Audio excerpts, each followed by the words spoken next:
Assalamualaikum warahmatullahi wabarakatuh. Shalom, Om Swastiastu, Namo Buddhaya, salam kebajikan, Rahayu, Rahayu, Rahayu.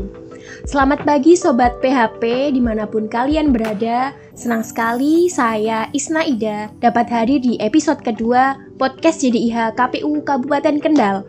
PHP, Podcast Hukum Pemilu. PHP, bukan sembarang PHP. Di pagi hari ini, kita kedatangan tamu 2 narasumber. Yang pertama, Ibu Ratna Mustikaningsih, SEMM, Kepala Dinas Kependudukan dan Pencatatan Sipil Kabupaten Kendal. Selamat pagi, Bu. Pagi. Kabar hari ini gimana, Bu? Alhamdulillah sehat ya, Bu. Lalu narasumber kedua yaitu Bapak Ahmad Zainu Tolipin, SHI, anggota KPU Kabupaten Kendal, Divisi Perencanaan, Data dan Informasi. Selamat pagi, Pak. Selamat pagi, Pak. Gimana kabarnya, Pak? Alhamdulillah ya, Pak ya, sehat. Pagi nerjan macet. Oh, iya sama, Pak. Baik, di episode kedua PHP kali ini kita akan membahas tentang pemutakhiran data pemilih berkelanjutan yang biasa disingkat dengan PDPB. Apa sih pemutakhiran data pemilih berkelanjutan itu? Dan apa kaitannya dengan Dinas Kependudukan dan Pencatatan Sipil Kabupaten Kendal?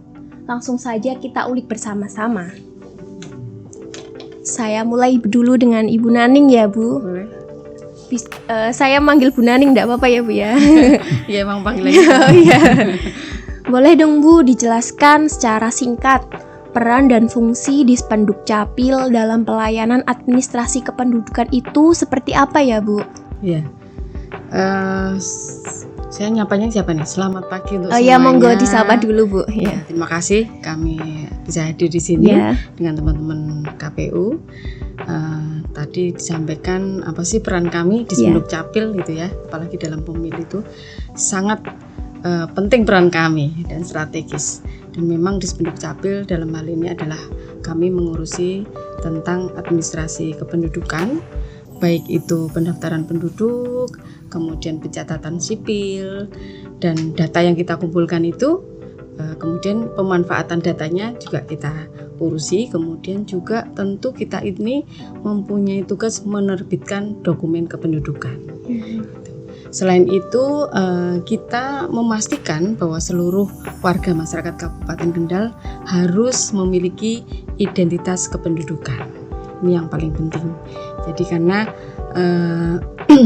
identitas ini akan menjadi pintu masuk pelayanan-pelayanan publik, maka kami harus pastikan bahwa mereka semuanya warga masyarakat Kabupaten Kendal memiliki identitas yang sah dan bisa digunakan untuk mengakses seluruh pelayanan publik.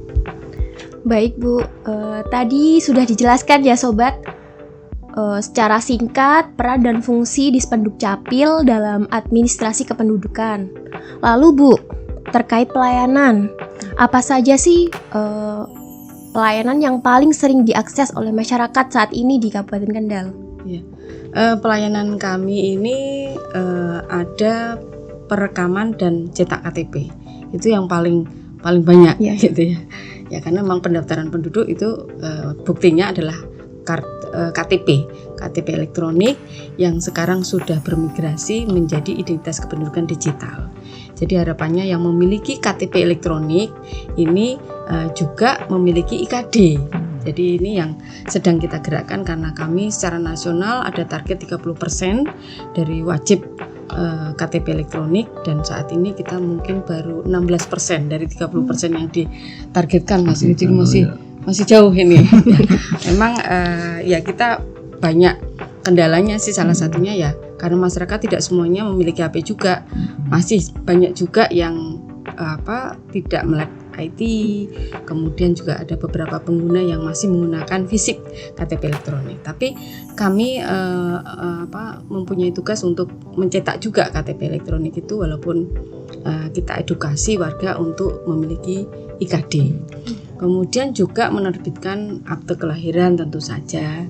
Kemudian ini akte kematian ini Mas, PR-nya dari KPU banyak. Setelah di checklist itu, checklistnya masih banyak juga akte kematian yang harus kami terbitkan. Karena secara setelah didata oleh KPU ini masih terdata penduduk tapi sebetulnya sudah meninggal. Hanya kami ada persyaratannya masalahnya ini kan, kami kerjasama dengan desa, teman-teman desa, desa mungkin dengan RT RW yang tahu persis bahwa memang yang bersangkutan meninggal. Nah ini yang udah lama-lama ini repotnya ini kan harus muncul tanggal meninggalnya. Jadi akte kematian itu kan muncul tanggal sekian meninggal gitu kan. Nah ini yang cukup lumayan effortnya, tetapi kami secara berkontinu kerjasama dengan teman-teman desa untuk menerbitkan akte kematian sehingga data kita menjadi lebih valid gitu ya. Jadi udah meninggal ya terbitlah akte kematian, dan ini juga kami edukasi juga ini. Jadi jangan sampai nanti Nyon Sewu yang meninggal baru-baru juga tidak diterbitkan akte kematiannya karena tidak diurus ya. Karena sesuai aturannya kan RT yang melaporkan yang tahu persis memang yang bersangkutan meninggal. Kemudian juga kami menerbitkan kartu identitas anak, Mbak.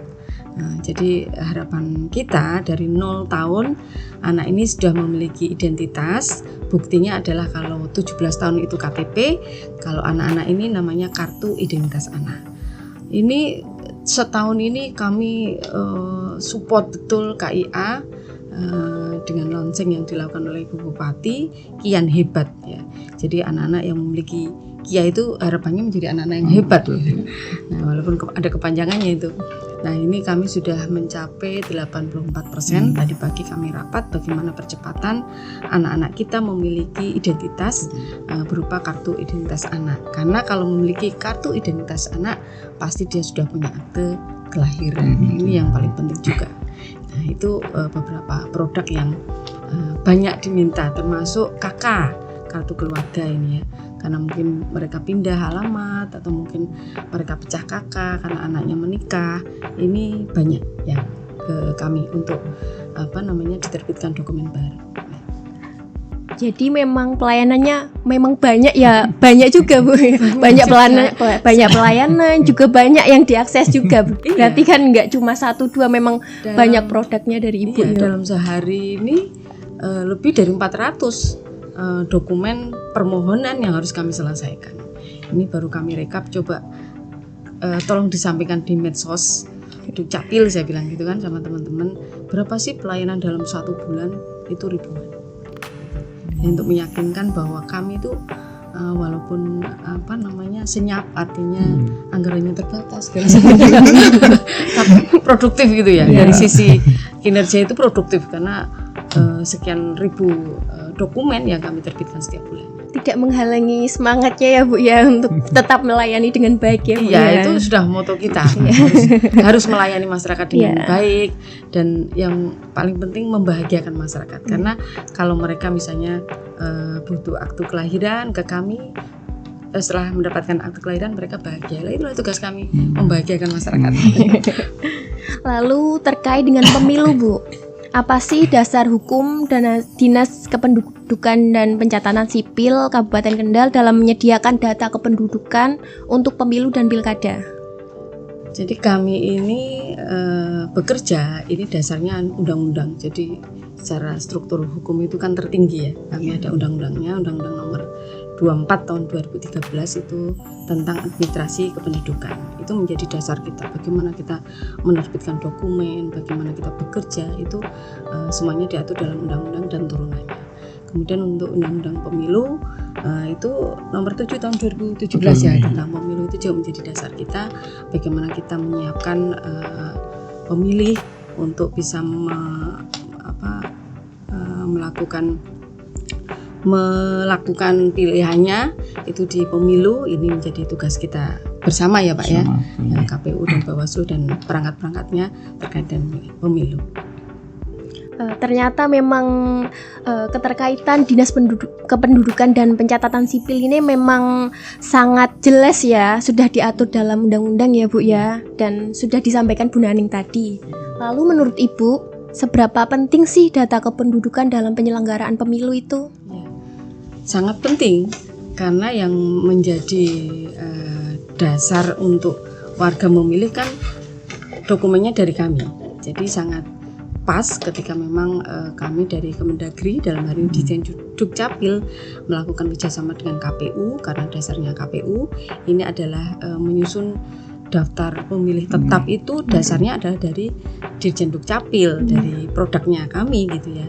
Jadi kemudian ada tahapan-tahapan verifikasi dan tahapan-tahapan yang lainnya itu kemudian muncul DPT dan sebagainya, yaitu datanya adalah data dari kami, di mana selalu kita melakukan koordinasi, sinkronisasi, verifikasi bersama, sehingga yaitu tadi yang meninggal kemudian ketemu, yang pindah juga ketemu, ini nanti milihnya di mana, itu kemudian kita selalu berkoordinasi. Bu Naning, apa sih bentuk kerjasama antara Disdukcapil dan KPU dalam penyusunan daftar pemilih di Kabupaten Kendal itu? Ya, kalau bentuk kerjasamanya itu tadi, jadi kami selalu beriringan. Jadi kalau pas pemilu itu kita jadi apa ya, paling seksi ya, karena dicari data Dukcapil ya, nanti KPU kok ini datanya ganda, kembali ke kami, harus kami sinkronkan ke pusat. Ini bentuk kerjasamanya ya, saya pikir kita berkolaborasi, bekerja sama, karena terkait dengan data ya kita verifikasi di lapangan, memastikan betul bahwa masyarakat yang ada di data itu adalah masyarakat Kabupaten Kendal, posisinya memang warga masyarakat Kabupaten Kendal, berhak memilih, kemudian juga posisinya masih ada. Nah, kalaupun misalnya meninggal harus terbit akte kematian dari kami. Kemudian kalau misalnya pindah juga harus kami verifikasi. Kalaupun sudah pindah berarti kan harus keluar dari kita. Tapi kalau masih di Kendal tapi posisinya tidak di Kendal, pada saat pemilihan juga ada mekanismenya sendiri. Jadi kami selalu beriringan ketika pemilu pilkada ini.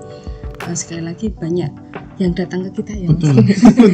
Tapi kayak gini sepi ya. Sepi ya. Iya gitu. Baik ya Bu ya. Mungkin ke Pak Zainud ini. Oh, siap ya. Bentuk kerjasama antara Disdukcapil dan KPU saat pemilu dan pilkada sudah jelas diuraikan tadi sama Bu Naning ya Bu. Lalu di KPU sendiri Pak, di masa non tahapan ini apa yang KPU lakukan Pak terkait data pemilih ini?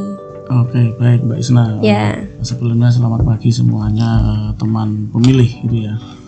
Sesuai dengan apa yang tadi disampaikan Mbak Isna dan sudah diuraikan banyak oleh Bu Naning tentang kerjasama antara KPU dan Disdukcapil. Tentunya kita kalau masa tahapan pemilu itu kan banyak hal, tadi salah satunya dan banyaklah, kita itu adalah lembaga yang kalau pemilu itu yang paling seksi dicari, karena di sana kita verifikasi balik data hasil coklit. Kita itu kan KPU itu sifatnya adalah user, yang mana kita adalah pengguna data, dan data pemilih kita itu asalnya yaitu yang mempunyai data Capil. Dalam hari ini KPU RI itu dapat data dari Kemendagri, Ditjen Dukcapil. Tentunya sampai ke bawah kita sampai kabupaten kota, karena Ditjen Dukcapil sampai ke bawah ada di Dinas Dukcapil gitu ya. Sehingga kita kolaborasinya sangat intens waktu itu. Salah satunya tadi sudah disebutkan verifikasi data hasil coklit, kita balik data lah hasil. Kebanyakan kalau kita balik datanya itu tentang pemilih meninggal ya Bu ya. Iya. Yang mana memerlukan kalau di aturan itu kan harus ada data pendukungnya, yaitu akta kematian, sehingga kita wajib itu data kita serahkan ke Bu Naning, entah itu mau diapain sama Bu Naning lah. Yang kedua adalah kita selalu koordinasi menjelang katakanlah mau penetapan DPS, mau penetapan DPT, itu selalu kita koordinasi dengan dinas-dinas terkait, termasuk Disdukcapil yang notabene tadi saya sampaikan yang mempunyai data lah. Kita tidak mungkin ngotak-ngatik data tanpa minta bantuan dari yang punya data. Terus penyelesaian data yang bermasalah.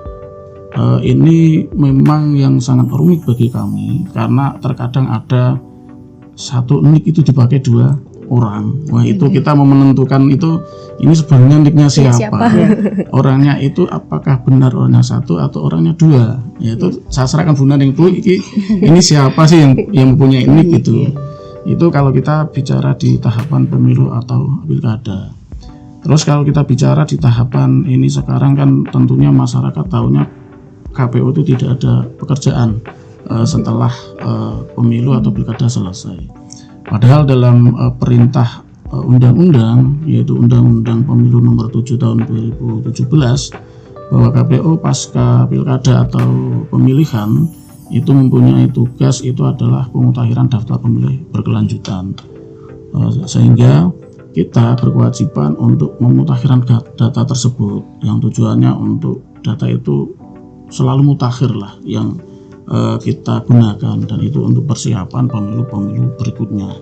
Bahkan pemutahiran daftar pemilih berkelanjutan ini menjadi program prioritas nasional, sehingga mau tidak mau KPU ya harus mengerjakannya. Walaupun masyarakat kadang KPU kayaknya nganggur, tapi kan ini ada kita kerjakan selalu. Bekerja dalam senyap. Nah, seperti tadi sampaikan Bunani, bekerja dalam senyap. Tentunya dasar kita untuk pemutahiran daftar pemilih berkelanjutan pertama jelas Undang-Undang Nomor 7 Tahun 2017 tentang pemilu. Terus peraturan khususnya yaitu di peraturan KPU Nomor 1 Tahun 2025. Itu adalah dasar kita untuk bekerja dalam hal pemutahiran daftar pemilih berkelanjutan. Yang untuk bekerja sama dengan koordinasi dengan Dukcapil sama sebenarnya, sama seperti tahapan-tahapan pemilu. Kita koordinasi menyelesaikan data yang dikatakan bermasalah tadi. Dikatakan masalah karena kita tidak bisa menentukan siapa yang berhak nomor itu. Kita selalu koordinasi intan lah sebelum kemarin, misal contoh nih, kemarin kita sebelum penetapan PDBP triwulan ke-1 itu kita koordinasi, kita undang semua, bahkan waktu itu ada data yang memang bermasalah, dan alhamdulillah respon Capil sangat cepat. Kita undang ke kantor, waktu itu kita undang Bu, mohon maaf tidak berkunjung ke Capil untuk koordinasi tersebut. Tanpa putusan dari dinas Dukcapil itu pulang ke kantornya, langsung bisa dieksekusi Bu di tempat koordinasi ini. Itu sangat cepat karena Capil lah yang punya data, kalau kita tidak punya data. Itu misal contoh-contoh kerjasama antar KPU dan Capil untuk tahapan non-tahapan untuk PDBP ini, Mbak Isna. Oh iya, dalam proses pemutakhiran tadi Pak, seringkali ada permasalahan data ganda atau penduduk yang belum memiliki dokumen kependudukan, terlebih saat mendekati pemilu. Bagaimana siasat dari Bu Naning maupun Pak Zainud untuk menangani hal tersebut? Mungkin dari Pak Zainud dulu ya. Masyarakat itu kadang kan tahunnya itu pemilu hanya di hari H saja, atau pilkada itu di hari H saja. Padahal kalau melihat proses pemutahiran daftar pemilih untuk pemilih, yang mana itu adalah syarat pemilih untuk bisa memilih itu salah satunya terdaftar dalam daftar pemilih. Masyarakatnya tentunya ya tahunnya hanya hari H, padahal kita untuk menyelesaikan data tersebut kalau di tahapan pemilu itu hampir 4 bulan pada nyusul itu. Hiruk pikuknya itu kita koordinasi dengan Capil, dinas-dinas terkait lainnya. Jadi intens kita lakukan. Kalau data yang bermasalah katakanlah, tadi saya sampaikan, kita sampaikan aja ke Capil lah yang punya data lah. Monggo Bu, ini yang benar mana? Kita ikut saja Capil, gitu aja. Itu aja Mbak. Iya. Kalau dari Bu Naning bagaimana Bu? Ya, jadi kayak ini ganda ini memang ranah kami untuk menyelesaikan itu, dan kami menyampaikan ke Dirjen Dukcapil untuk konsolidasi data secara nasional. Jadi sebetulnya ini nicknya siapa bisa kita deteksi dan segera bisa kita eksekusi ya. Iya, betul. Ya, jadi memang karena kami ini terintegrasi dengan Dukcapil se-Indonesia terkait dengan SIA. Jadi ini datanya mungkin nicknya orang di luar Kendal bisa terdata dan bisa terdeteksi melalui SIA itu. Sehingga memang ada yang namanya konsolidasi data nasional yang kita lakukan untuk membereskan data-data yang sifatnya ganda dan ambigu. Kemudian untuk yang belum memiliki dokumen kependudukan, ini kami melakukan banyak inovasi. Salah satunya adalah Bunda Melati yang kami kembangkan dengan Bunda Melati Plus kemarin itu ya. Jadi bagaimana kita melindungi dan memastikan warga kita memiliki dokumen ya sejak dari 0 tahun. Sejak dia lahir itu harapan kita dengan Bunda Melati, kami kerjasama dengan rumah sakit, vaskes kesehatan, puskesmas dan sebagainya ini. Ketika ibu melahirkan di situ, harapannya siap nama dan kemudian kami terbitkan akte kelahiran sekaligus juga kartu identitas anak, kemudian kartu keluarga karena pasti berubah kan, ada tambahan anggota keluarga. Nah, plusnya ini adalah mereka terlindung BPJS kesehatan, otomatis menjadi peserta BPJS kesehatan. Itulah bentuk kontribusi kami bagaimana melindungi warga kita ini dengan memiliki dokumen kependudukan sejak dini. Nah, kesananya mereka mau sekolah sudah tidak bingung karena sudah memiliki akte kelahiran. Kemudian juga BPJS ini terlindungi karena ketentuan BPJS ini kalau tidak punya nama itu hanya 3 bulan terlindungi. Bayi nyonya. Bayi. Nah, nanti kalau lebih dari 3 bulan ini mereka harus ngurus sendiri. Tapi ketika mereka siap nama kemudian dokumennya lengkap, terlindungilah BPJS kesehatan. Itu upaya kita untuk berkolaborasi bagaimana sekali lagi melindungi warga. Nah, untuk itu memang harus kita edukasi ini. Kadang-kadang fasilitas yang kita siapkan ini tidak diketahui sehingga tidak dimanfaatkan. Kan iman-iman gitu ya.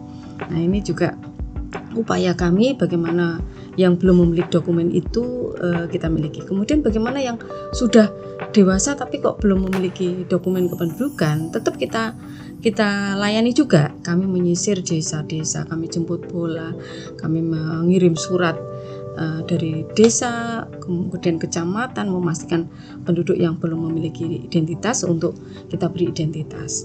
Khususnya untuk yang pemilu ini kaitannya dengan pemilih pemula. Itu mereka kita rekam sejak usia 16 tahun, itu nanti kita rekam dan 17 tahunnya kita terbitkan KTP elektronik. Jadi juga tidak hanya pada saat pemilu saja seperti itu. Tahun ini pun kami juga terus bergerak bagaimana menyisir anak-anak kita yang menjelang 17 tahun dan 17 tahun kita layani perekaman dan pencetakan. Maka kami ada yang ke sekolah-sekolah, kemudian ke desa-desa dan ternyata juga macam-macam ya dia. Ada yang nggak mau direkam karena jelek, belum dandan. Kemudian apa sih pentingnya KTP? Ternyata mereka juga belum merasa penting. Tapi kalau misalnya mereka butuh baru mereka kok saya nggak dapat KTP Bu. Nah ya itulah dinamikanya masyarakat yang harus kita layani semuanya. Dengan mereka yang karena fisik tidak bisa terlayani karena difabel atau mungkin ODGJ, kami datang ke rumah warga. Nah ini kami sudah sampaikan ke Pak Kades, Pak Lurah atau Bu Lurah untuk menyampaikan penduduk yang seperti itu dilaporkan ke kami sehingga mereka mendapatkan haknya sebagai warga dengan memiliki dokumen kependudukan. Baik. Itu mungkin nambahin Mbak. Yeah. Itu pengalaman kita untuk perekaman KTP kan pas pemilu gitu lah. Yeah. Kita selalu dapat data yang belum rekam KTP. Kita sampaikan ke Capil dengan kerjasama untuk bahasanya itu dulu namanya itu jemput bola ke sekolah-sekolah lah. Itu memang problemnya seperti yang disampaikan Bu Nani. Bahasanya udah ini kan foto seumur hidup, masa fotonya pakai foto sekolah. Nah, terus kadang belum dandan dan sebagainya. Jadi problematika dan hiruk pikuknya ya untuk punya data pemilih. Nah itu gengsinya itu susah untuk kita koordinasikan. Itu enggak tambahannya kita hiruk pikuknya penyusunan daftar pemilih itu. Baik Pak, kalau untuk pemanfaatan teknologi digital oleh Dispendik Capil maupun di KPU dalam meningkatkan kualitas data kependudukan itu seperti apa sih Bu dari Ibu? Ya. Jadi database kami ini kan ada di Sistem Informasi Administrasi Kependudukan SIA itu yang terintegrasi yang sudah saya sampaikan tadi. Kemudian dari data itulah yang kami distribusikan, ya pusat distribusikan bukan kami ya. Dirjen Dukcapil distribusikan ke KPU untuk menjadi database KPU terkait dengan pemilih pemula dan ya daftar pemilih lah. Kemudian kami juga ada layanan online yang bisa membantu KPU manakala memang dibutuhkan, seperti halnya tadi akte kematian. Ini data-data yang belum diterbitkan akte kematian, kami ada layanan online yang namanya Pak Danman. Ini sudah kami pelayanan administrasi kependudukan dalam genggaman. Artinya 24 jam kami buka layanan. Masyarakat yang sudah download Pak Dalman, aplikasi Pak Dalman ini dimanapun berada bisa mengakses kami. Harapannya dengan kemudahan yang kami siapkan ini, database ini juga kan sifatnya mobile ya. Mungkin hari ini dia jadi warga Kabupaten Kendal, tapi besok dia ingin pindah melalui Pak Dalman bisa kita ini eksekusi. Kemudian permohonan updating data terkait dengan pendidikan, pekerjaan, alamat rumah dan sebagainya silahkan diakses melalui Pak Dalman. Oh bisa ya Bu ya? Bisa, dan data di Pak Dalman ini menjadi database kita, seberapa banyak yang pindah, seberapa banyak yang meninggal, seberapa banyak yang masyarakat lakukan permohonan hari itu, kita bisa semuanya. Sehingga seperti tadi Pak Yanut sampaikan, cepat Bu pelayanan kami ya, memang kami percepatan dengan digital ini. Sangat menarik ya Bu ya. Kalau di KPU bagaimana Pak? Oh ya, kita untuk proses PDPB ini ya Mbak ya. Tentunya karena sekarang itu zamannya kan zaman digitalisasi. Walaupun masyarakat itu tidak semuanya memegang HP atau melek digital lah. Namun kita untuk mempercepat itu, tadi kalau kita sampaikan untuk Capil kan lebih cepat karena datanya ada. Tentunya kita menyampaikan masyarakat, walaupun ada kita menyampaikan untuk masyarakat laporannya itu secara manual, itu bagi yang tidak melek digital nih. Tapi kita menyampaikannya itu adalah memakai kanal-kanal yang ada seperti cek DPT online. Di sana itu masyarakat bisa mengecek bahwa yang bersangkutan itu sudah menjadi pemilih atau belum. Nah, jika belum menjadi pemilih katakanlah ya, itu bisa menyampaikan di sana, menginput data-data yang ada, mendaftar, dan bisa juga melaporkan jika yang TMS tidak memenuhi syarat, misal meninggal dunia. Tentunya yang melaporkan itu yang bukan meninggal dunia, tapi bisa keluarganya atau katakanlah Pak Kadesnya, pemangku pemerintahan desa. Itu yang benar bisa dilaporkan. Tentunya ada harus yang diisi lah di data kami, atau yang sudah menjadi TNI Polri itu juga bisa disampaikan di situ, atau yang sudah pindah domisili, pindah dari Kabupaten Kendal. Itulah digitalisasi kami untuk memproses laporan masyarakat secara cepat. Cepat ya Pak ya. Jadi maksudnya tidak terbatas hanya bisa langsung ke KPU, pun bisa lewat ini ya Pak ya, bisa, aplikasi ya. Bisa. Itu ya Pak ya. Jadi katakanlah dimanapun bisa lapor itu aja. Baik. Lalu terkait pembaruan data kependudukan, apa yang perlu diketahui masyarakat terkait pentingnya memperbarui data kependudukan? Mungkin dari Ibu dulu. Ini PR ya. Jadi kalau masyarakat itu merasa tidak butuh atau belum butuh, itu mereka itu nggak datang untuk updating data gitu loh. Sehingga sebetulnya secara akumulatif itu sangat signifikan. Saya sampaikan signifikan. Misalnya updating tentang data pendidikan, tingkat pendidikan itu. Kalau tidak banyak masyarakat yang updating data, di mana di situ posisinya belum sekolah. Bisa dibayangkan belum sekolah, padahal dia sudah SMA. Gitu kan. Mungkin karena selama rentang dia belum sekolah sampai SMA itu tidak dibutuhkan data yang ini ya, paling nik atau ya, Bu, ya. Artinya data itu tidak digunakan itu, sehingga tidak diupdating oleh yang bersangkutan. Ini secara akumulatif akan mempengaruhi IPM kita kan, indeks pembangunan manusia kita itu. Ini yang saya sering kali sampaikan, bahwa updating itu penting, dan memang tugas kita juga selain memastikan warga ini memiliki identitas, ini kita sudah mulai bergerak untuk mengupdating data ya. Jadi bagaimana masyarakat teredukasi untuk mengupdate data ya, kependidikannya, mungkin juga pekerjaannya, ini penting semuanya bagi proses kebijakan pemerintah gitu ya, karena mengambilnya kan data. Kemudian kami sih melakukan upaya untuk updating data ya, kami kerjasama dengan banyak pihak, kaitannya dengan pemilu seperti tadi sampaikan, TNI, polisi, kami itu ber-MOU loh dengan teman-teman di KPU, kemudian Polri, kemudian TNI. Jadi kalau mereka yang purna tugas, nah ini kan harus diupdate nih, kembali menjadi masyarakat biasa kan, pilih. Wah itu efektif juga pada saat pemilu kan. Artinya memang kami berkontribusi bagaimana mereka yang punya hak pilih ya kita bisa diberikan gitu oleh KPU. Dengan apa caranya? Dengan merubah dia sudah purna dari kesatuan mereka. Ini kita lakukan juga. Kemudian juga kami kerjasama dengan kalau PNS ya pensiunan gitu ya, walaupun tidak mengefek di pemilu, tapi itulah updating berapa sih jumlah pensiunan kita, berapa sih yang produktif, kan itu menjadi sebuah data statistik yang bisa diolah untuk pengambil kebijakan sebetulnya. Dan banyak hal yang kita lakukan memang masyarakat harus diedukasi, walaupun butuh atau tidak butuh, ini data ini harus diupdate sehingga data kita menjadi lebih valid. Ya, mungkin lebih menyadarkan masyarakat terkait pentingnya pembaruan data ini ya Bu ya. Betul. Kalau Pak Zainud, kalau Pak Zainud bagaimana? Ya itu kan masyarakat itu tentunya kan ya itu tadi sampaikan Bu Nanim bahwa masyarakat itu kalau butuh saja lah itu mau datang mengurus identitasnya. Butuhnya besok Mas. Datanya ya besok juga. Besok. Sekarang harus jadi itu. Yang perlu kami sampaikan adalah masyarakat itu kan sebenarnya kalau tentang pemilu itu kan sudah tahu bahwa syarat KTP, syarat nyoblos itu adalah KTP, itu kan sudah tahu. Yang kedua kalau pindah itu ya harus lapor. Kan? Tapi terkadang katakanlah untuk pindah memilih itu kan kita itu mempunyai aturan itu H-7 dan H-3, H-14 dan H-7.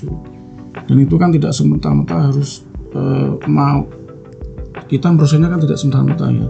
Tapi kadang masyarakat itu pindahnya besok lah pemilihan. Nah itu sekarang.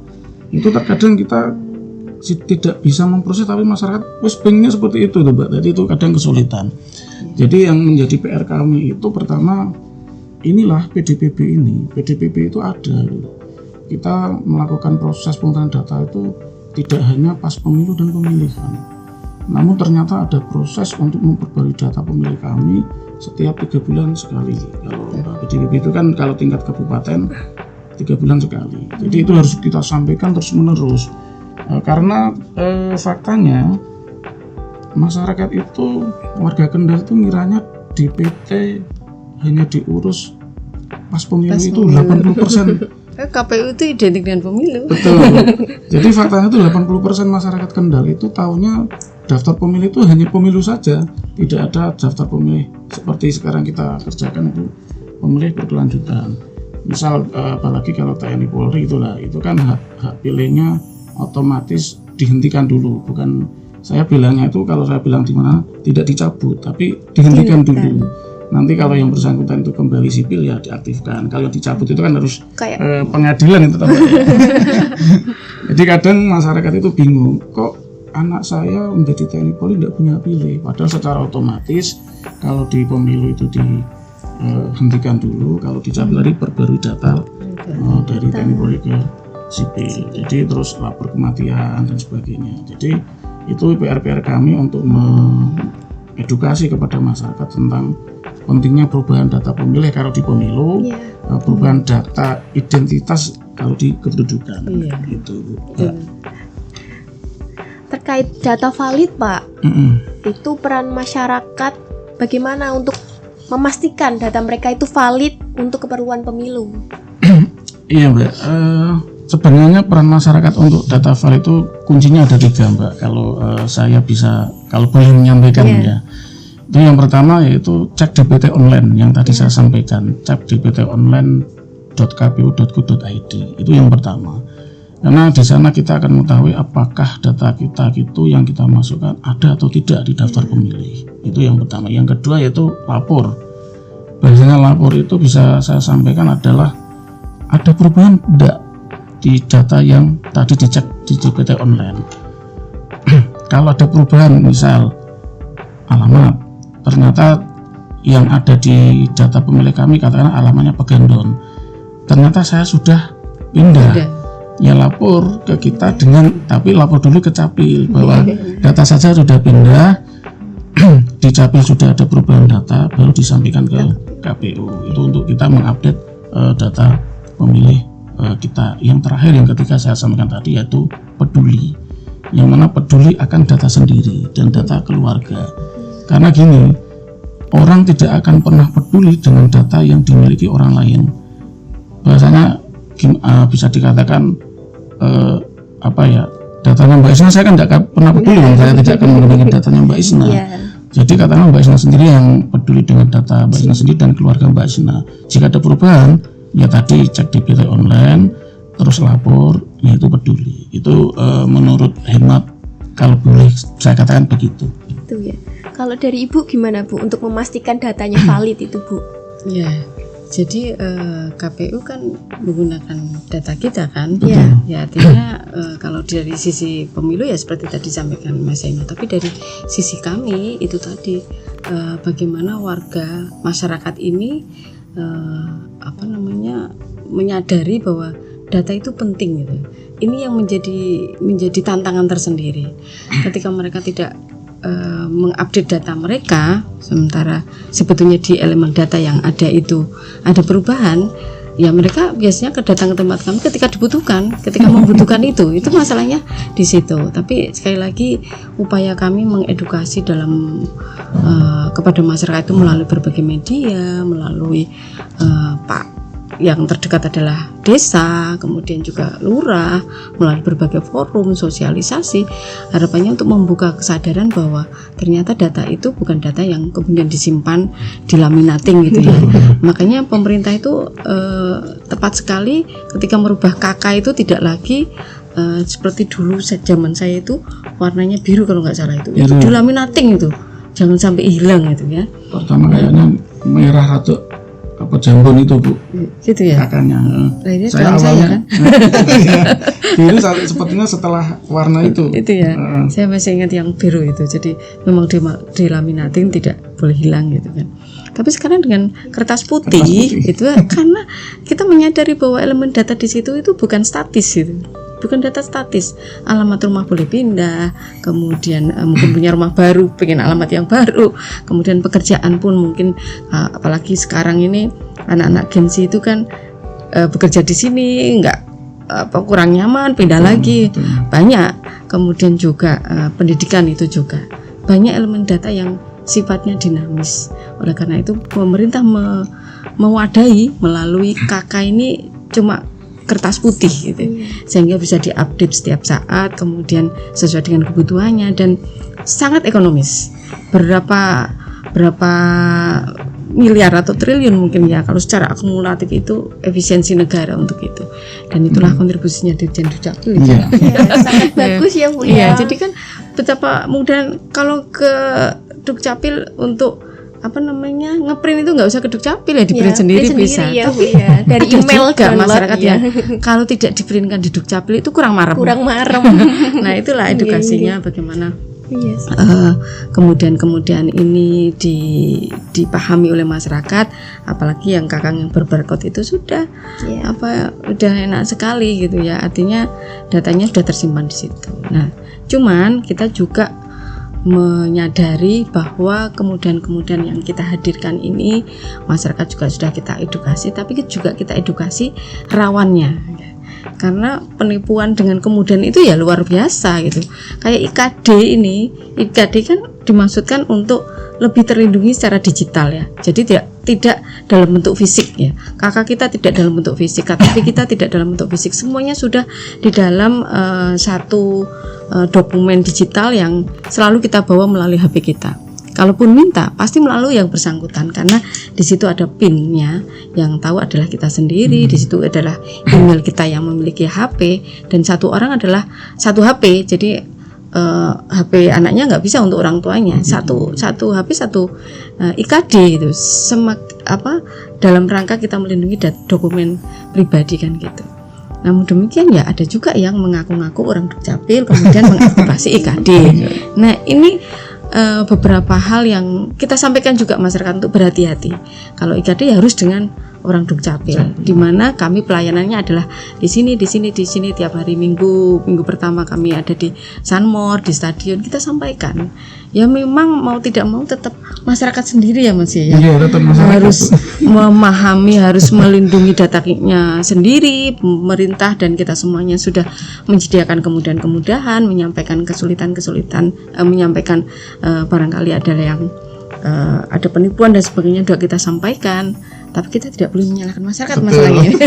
Jadi ya kita bersama-sama lah intinya.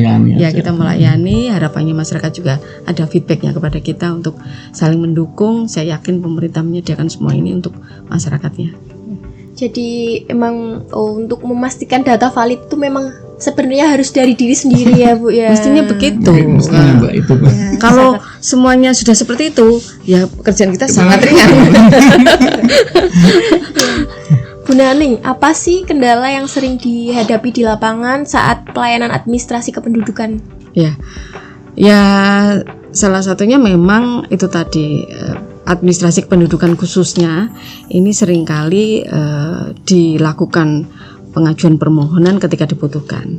Anaknya mau daftar nih sekolah besok, daftarnya ya besok. Kenapa nggak kemarin-kemarin ketika ada updating data dilakukan, kemudian ada hal yang memang di situ harus diurus, itu ya diurus sebelum digunakan itu.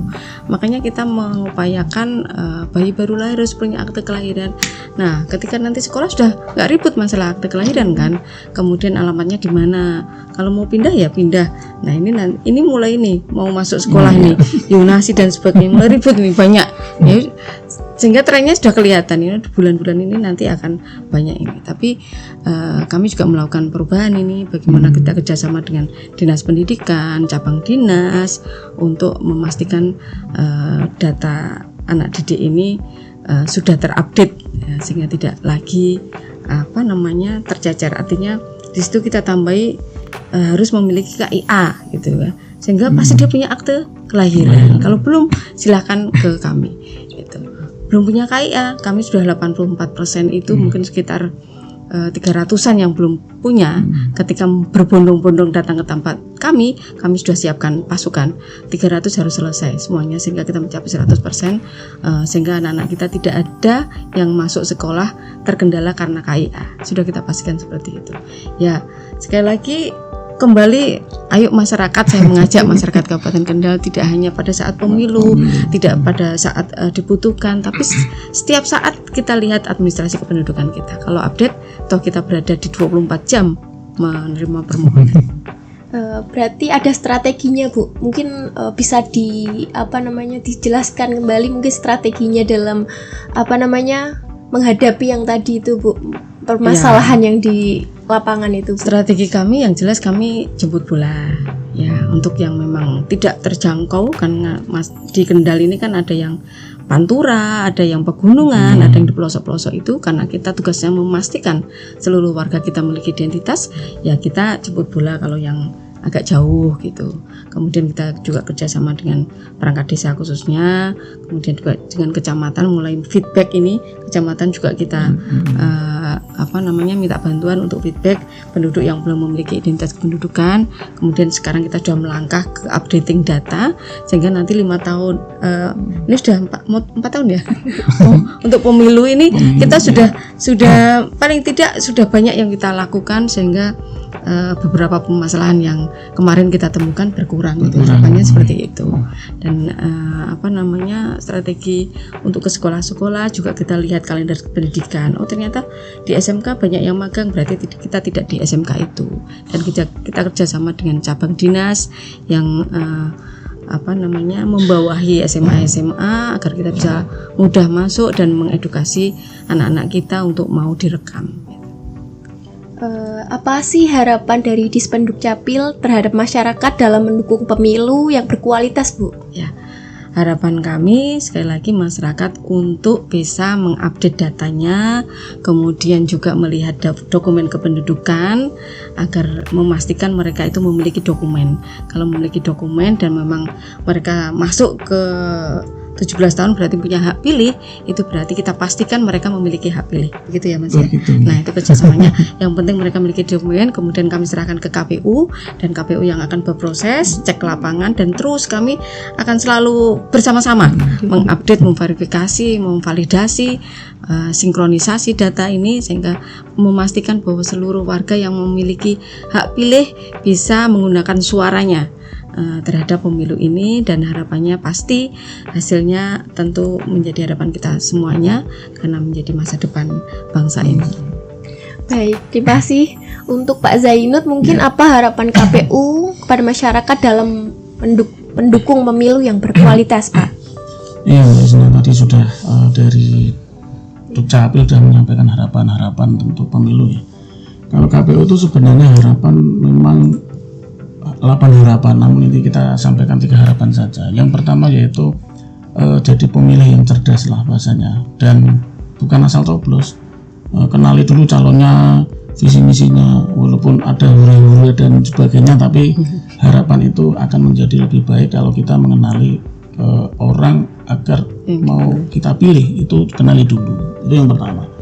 Jika mengenai daftar pemilih, itu harapannya yaitu cek nama lah. Masyarakat itu mencek nama apakah dia itu sudah terdaftar atau belum. Karena begini, realita yang ada itu orang itu baru protes, baru rame-rame 1 hari menjelang pencoblosan. Oh, nama saya tidak ada, itu banyak. Karena orang itu kadang tidak, katakanlah begini, tidak mau tahu lah. Padahal kita sudah mengumumkan penetapan DPS, kita umumkan selama 30 hari. Penetapan DPT kita sudah umumkan juga sampai hari H. Terus kita sudah sampaikan komunikasi dan informasi kepada masyarakat agar ngecek. Tapi itu realitanya 1 hari tidak ada namanya pas petugas kami menyampaikan surat pemberitahuan pemilih C6 atau masyarakat itu menyebutnya undangan. Saya tidak dapat dan juga entah apa kok tidak dapat, protes kan kita tidak ke sana gitu. Itu realitanya begitu. Jadi harapan kami juga kalau memang tidak terdaftar itu juga dilakukan pas kita itu melakukan pendataan, itu harapan kami masyarakat itu memberikan data yang jelas, yang benar. Kadang kan masyarakat itu nutup-nutupi data yang seharusnya begini disampaikan tidak sesuai dengan apa adanya. Itulah kadang kami membuat repot. Jadi yang selanjutnya jika ada masyarakat yang belum 17 tahun, itu tentunya kita harapan kami langsung datang ke Capil. Pasti Capil tidak akan menutup pintunya, tidak akan menolak. Bahkan yang saya ketahui sebelum 17 tahun saja sudah perekaman gitu. Sudah. Apalagi yang sudah 17 tahun, karena syarat untuk pada saat pemilu kami buka pelayanan juga loh. Iya, karena itu untuk membackup kami jika ada pemilih yang hanya itu belum 17 tahun, karena syarat kami kan 17 tahun dan sudah perekaman KTPL. Jadi Capil itu memang saya akui hebat, tahu Capil Kendal ya. Karena hari pemungutan suara itu yang lainnya itu libur, karena kan hari libur atau yang diliburkan, Capil tetap melayani. Itu untuk perekaman KTP lah, itu untuk apa sih ya. Jadi yang ketiga yaitu gunakan hak pilih. Jadi jadilah pemilih yang bertanggung jawab lah, jangan golput gitulah. Satu suara itu kan sangat perlu untuk kemajuan bangsa, walaupun kadang masyarakat itu ala-ora lah bahasanya begitu ya Mbak. Tapi ya jangan golput, harapan kami datang untuk memilih, tentukan pilihanmu. Karena gini, saya berharap ya yang jadi itu yang terbaik, tapi tidak semuanya calon itu jadi semua. Jadi pemilihlah yang cerdas, gitu aja Mbak. Baik Pak, terima kasih. Sebelum kita closing, mungkin ada pesan-pesan sebelum penutupan ini Pak, dari Pak Zainud dan Bu Naning. Mungkin Bu Naning dulu. Ya. Jadi harapan kami kepada seluruh warga masyarakat Kabupaten Kendal bahwa administrasi kependudukan ini memang bukan pelayanan dasar seperti halnya pendidikan, kesehatan yang semua orang setiap kali memang mengakses itu. Tapi kami ini adalah dasar pelayanan yang ada di Republik ini. Kalau masyarakat mau mengakses pendidikan, mau mengakses kesehatan, mau mengakses bantuan sosial, maupun mengakses seluruh program pemerintah, itu pasti yang ditentukan adalah mereka adalah warga negara Indonesia, yang mana itu adalah identitas kependudukan yang diterbitkan oleh Dukcapil. Oleh karena itu tugas kami juga memastikan bahwa seluruh warga masyarakat memiliki identitas kependudukan yang sah dan bisa digunakan untuk mengakses seluruh layanan publik yang disediakan oleh negara ini. Oleh karena itu kami menghimbau agar seluruh warga dilihat administrasi kependudukannya, dan yang belum tolong untuk bisa menghubungi kami atau mengajukan permohonan ke kami, dan kami tidak tidak mempersulit permohonan itu, karena kami sudah berada di desa-desa, sudah bisa melayani, seluruh kelurahan juga sudah bisa melayani. Jadi 286 desa dan kelurahan itu warganya bisa mengajukan ke desa maupun kelurahan masing-masing. Kalau yang sudah pintar IT dan bisa download aplikasi Pak Dalman yang tadi pelayanan online juga dipersilahkan. Artinya karena kami itu pintu masuknya warga untuk menikmati seluruh layanan publik yang disediakan oleh negara ini, program-program pemerintah yang disediakan ini, mereka bisa masuk kalau memiliki identitas kependudukan. Baik Bu, lalu untuk Pak Zainud, mungkin pesan yang disampaikan kepada masyarakat terhadap pentingnya pemutakhiran data pemilih berkelanjutan ini, Pak. Oke, baik Mbak Sna. Ini mungkin saya akan menyampaikan dua hal pesan ya. Pesan yang pertama yaitu tentang pemutahiran daftar pemilih ya. Karena pemutahiran daftar pemilih itu penting. Kenapa penting? Yaitu pertama, hak pilih itu dijamin. Satu orang, satu suara itu satu nilai. Jadi kalau nggak masuk DPT, karena syarat kita itu pemilih itu kan harus terdaftar dalam DPT, sehingga wajib 17 tahun itu kita masukkan DPT. Yang kedua yaitu mencegah daftar pemilih kita itu ganda, karena kita tentunya kalau tidak kita lakukan terus-menerus, pasti perpindahan penduduk itu tidak akan termonitoring kita.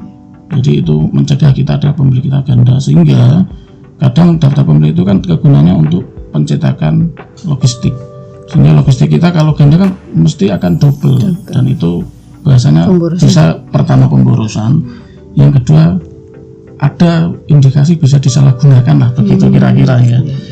Yang ketiga yaitu kita melayani pemilih secara mobile, jadi orang Kendal yang banyak merantau, pemilih yang tidak menaruh Kendal, cek DPT online, lapor saja lewat situ. Itu kita selalu update data, kita selalu cek kok apa ada yang daftar lewat itu atau enggak, walaupun secara konvensional langsung datang ke KPU. Terus update data yang meninggal lah, ini kita tentu selalu berkoordinasi dengan Disdukcapil. Data-data meninggal ini sebenarnya ya memang agak ribet ini, karena banyak kepentingan orang, bukan orang yang meninggalnya, tapi data meninggal ini banyak yang berkepentingan, sehingga harus kita update. Itu untuk pesan tentang daftar pemilih.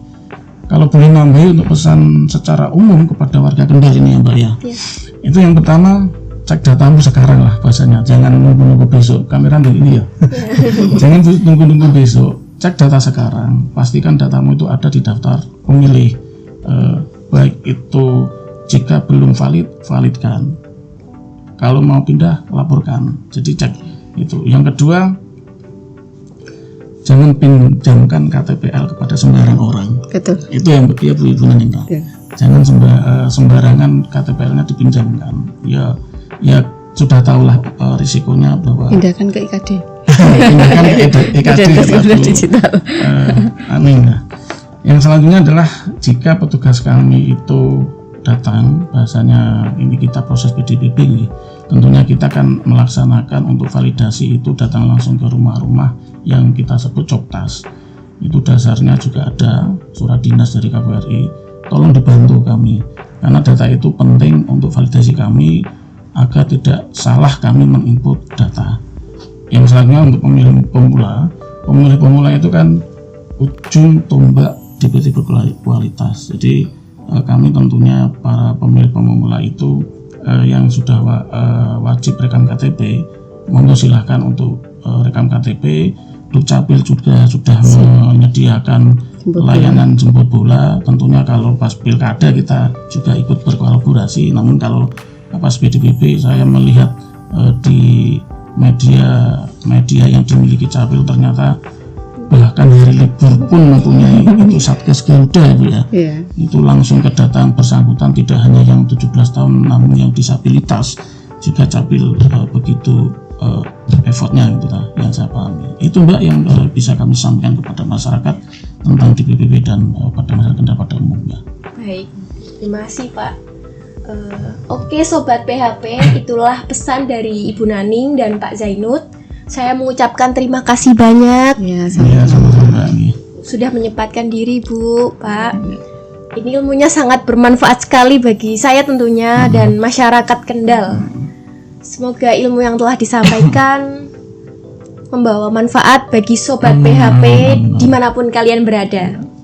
Oke, baik, kepada semua masyarakat dan Sobat PHP, jangan lupa ikuti dan update info kepemiluan khususnya terkait hukum hanya di kanal JDIH KPU Kabupaten Kendal.